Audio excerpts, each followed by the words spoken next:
Good afternoon, family. It is March 14th, day 10. Day 10 for your boy. 10. All right. 10 represents full cycle, represents perfection. There are 10 founding fathers of KA Psi. Shout out to the dreamer. But 10 days, we're rocking strong, baby. Family, rocking stronger than ever. Again, thank you guys for your words of encouragement. You know, everybody's telling me I got this. I tell y'all we got this. Everybody's telling me to stay strong. You know, we all need to stay strong. But you know, thank God for waking me up. Thank God for waking y'all up. It's going. So I just had a few questions that a few of you guys sent me to so I can address and answer. I forgot the name, so you know I'll try to leave people anonymous as possible anyway. Anyhow, so question number one was, when did you first start drinking and why? Now, my first sip of alcohol, I was a shorty. I was maybe like 10 or 11. I went to Vegas on a Vegas trip, and one of shall remain anonymous.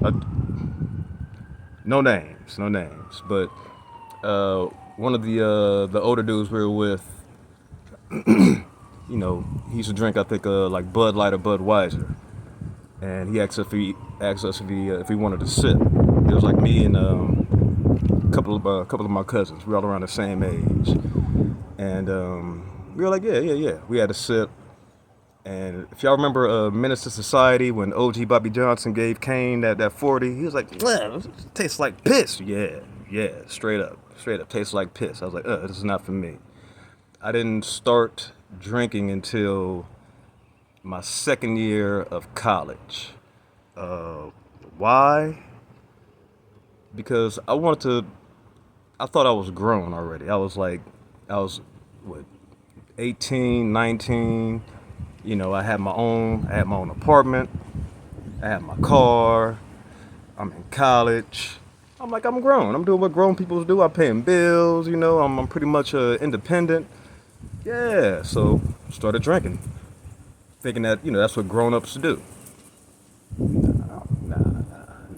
That's what children do when they think they're grown. But that's the answer to when and why. Yeah, the why is kind of crazy. I just, you know, older people around me, because I used to work around a lot of older people, and they would go out. I was too young to go to bars with them and things like that. So I'm like, you know, I can get somebody to get me a bottle, and so yeah. But stupid excuse. Question number two: what is the lowest point of my alcohol problems? I would say, and this is just recent. This was right before my daughter left to go back to Cali, when she expressed how disappointed that I made her, and how sorry about that, and how it made her feel, and you know how it made her feel about me. And once I really took that in and put my ego and pride to the side, man, I was crying in my room at night, you know, thinking like, you know, how can I make things better? And the answer is right in front of my face. Like, man, she's telling you what to do to make things better. Knock it off. All right, so thank you, baby. I'm representing you right now. But yeah, that was the lowest point. Disappointing my daughter, man. Like, again, I said this like in my second video.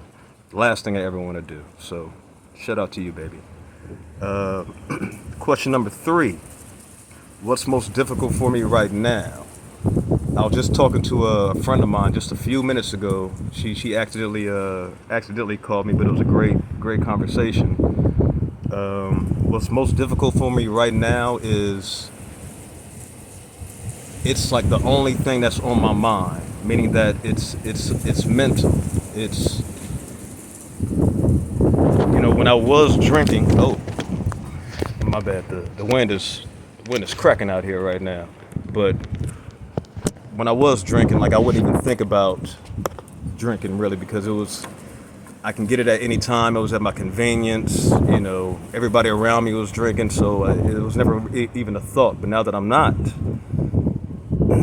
that's the only thing that's constantly on my mind. Not drinking, not drinking, not drinking. So it's mental.